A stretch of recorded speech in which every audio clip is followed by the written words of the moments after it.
Is he swallowing? I think so.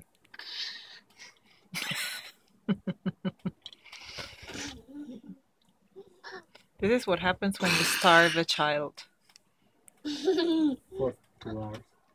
For 2 hours, yeah, exactly.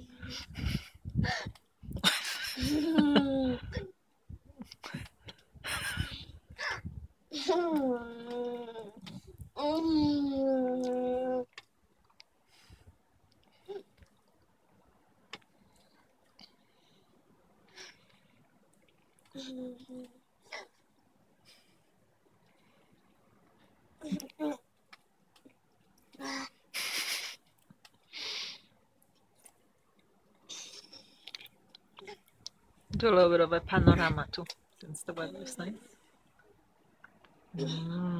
Very pretty. Uh-oh.